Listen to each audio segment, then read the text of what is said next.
ಭೀಮನ ಅಮಾವಾಸ್ಯೆ ದಿನ ಯಾವ ಬಣ್ಣದ ಬಟ್ಟೆ ಧರಿಸಿದರೆ ಶುಭ ಹಾಗೂ ಈ ಬಣ್ಣದ ಬಟ್ಟೆಯನ್ನು ಧರಿಸುವುದರಿಂದ ಶಿವ ಮತ್ತು ಪಾರ್ವತಿ ದೇವಿಯ ಆಶೀರ್ವಾದ ಸಿಗುತ್ತದೆ. ಭೀಮನ ಅಮಾವಾಸ್ಯೆ ವ್ರತವು ವಿವಾಹಿತ ಮಹಿಳೆಯರಿಗೆ ಅತ್ಯಂತ ಮಹತ್ವದ ವ್ರತವಾಗಿದೆ.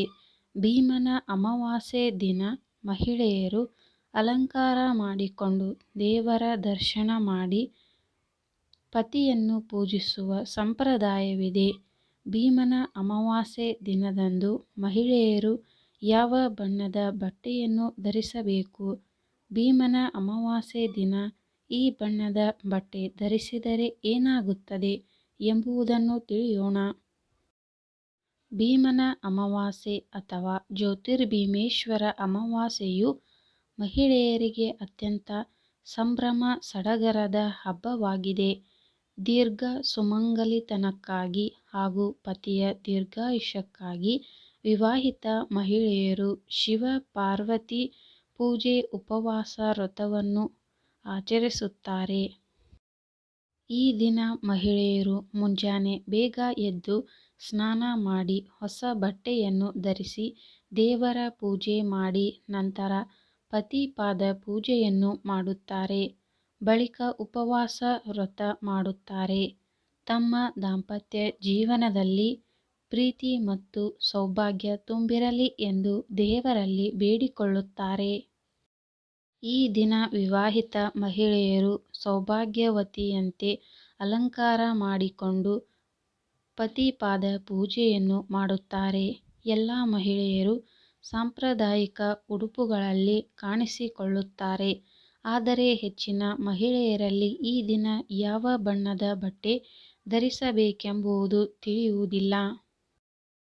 ಭೀಮನ ಅಮಾವಾಸ್ಯೆ ದಿನ ಈ ಬಣ್ಣದ ಬಟ್ಟೆ ಧರಿಸಿ. ಭೀಮನ ಅಮಾವಾಸ್ಯೆ ದಿನ ಮಹಿಳೆಯರು ದೇವತೆಗಳಿಗೆ ಪ್ರಿಯವಾದ ಸೌಭಾಗ್ಯವನ್ನು ಸಂಕೇತಿಸುವ ಹಸಿರು ಬಣ್ಣದ ಬಟ್ಟೆಯನ್ನು ಧರಿಸಬೇಕು. ಹಸಿರು ಬಣ್ಣವು ಶಕ್ತಿ, ಸಮೃದ್ಧಿ, ಸಕಾರಾತ್ಮಕ ಶಕ್ತಿ, ಸಂತೋಷ, ಪ್ರಗತಿ, ದೀರ್ಘಾಯುಷ್ಯ ಮತ್ತು ಉತ್ತಮ ಆರೋಗ್ಯ ಸೇರಿದಂತೆ ಅನೇಕ ಮಂಗಳಕರ ಗುಣಗಳನ್ನು ಪ್ರತಿನಿಧಿಸುತ್ತದೆ. ಈ ಶುಭ ದಿನವು ಆಷಾಢ ಮಾಸದ ಮುಕ್ತಾಯವನ್ನು ಮತ್ತು ಶ್ರಾವಣ ಮಾಸದ ಆರಂಭವನ್ನು ಸಂಕೇತಿಸುವ ದಿನವಾಗಿದೆ. ಈ ಸಂತೋಷದಾಯಕ ಸಂದರ್ಭದಲ್ಲಿ ಮಹಿಳೆಯರು ಸೊಗಸಾಗಿ ಸುಂದರವಾಗಿ ಹಸಿರು ಉಡುಪನ್ನು ಧರಿಸುತ್ತಾರೆ. ಅವರು ಧರಿಸುವ ಈ ಹಸಿರು ಬಣ್ಣವು ಪ್ರಕೃತಿಯನ್ನು ಪ್ರತಿನಿಧಿಸುತ್ತದೆ.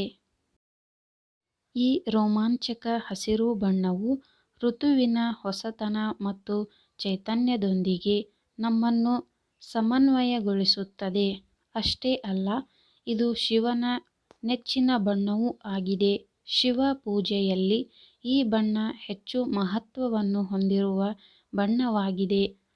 ಅದರ ಸಕಾರಾತ್ಮಕ ಶಕ್ತಿ ಮತ್ತು ಆಧ್ಯಾತ್ಮಿಕ ಅರ್ಥಗಳೊಂದಿಗೆ ವಾತಾವರಣವು ಶುದ್ಧಗೊಳಿಸುತ್ತದೆ.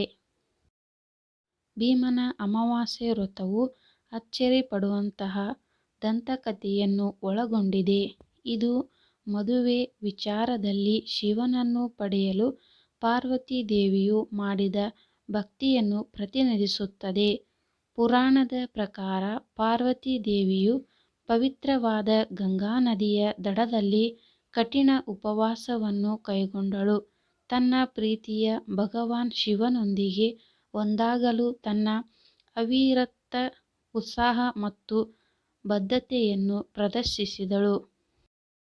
ಆಕೆಯು ಸಮರ್ಪಣೆಯಿಂದ ಪ್ರೇರೇಪಿಸಲ್ಪಟ್ಟ ಶಿವನು ಅವಳನ್ನು ತನ್ನ ಸಂಗಾತಿಯಾಗಿ ಸ್ವೀಕರಿಸಿದ್ದಲ್ಲದೆ, ಭೀಮನ ಅಮಾವಾಸ್ಯೆಯ ಮಂಗಳಕರ ದಿನದಂದು ಉಪವಾಸ ಮಾಡುವ ಯಾವುದೇ ಮಹಿಳೆಯರು ತನ್ನಂತೆಯೇ ಸದ್ಗುಣಶೀಲ ಮತ್ತು ಪ್ರೀತಿಯುಳ್ಳ ಪತಿಯನ್ನು ಪಡೆದುಕೊಳ್ಳುತ್ತಾರೆ ಎನ್ನುವ ವರವನ್ನು ನೀಡಿದನು. ಪೌರಾಣಿಕ ಹಿನ್ನೆಲೆಯುಳ್ಳ ಈ ವ್ರತವನ್ನು ಕೇವಲ ವಿವಾಹಿತ ಮಹಿಳೆಯರು ಮಾತ್ರವಲ್ಲ, ಅವಿವಾಹಿತ ಹುಡುಗಿಯರು ಕೂಡ ಮಾಡಬಹುದು. ಇದರಿಂದ ಅವರು ಶಿವ ಮತ್ತು ಪಾರ್ವತಿ ದೇವಿಯ ಆಶೀರ್ವಾದವನ್ನು ಪಡೆದುಕೊಳ್ಳುತ್ತಾರೆ.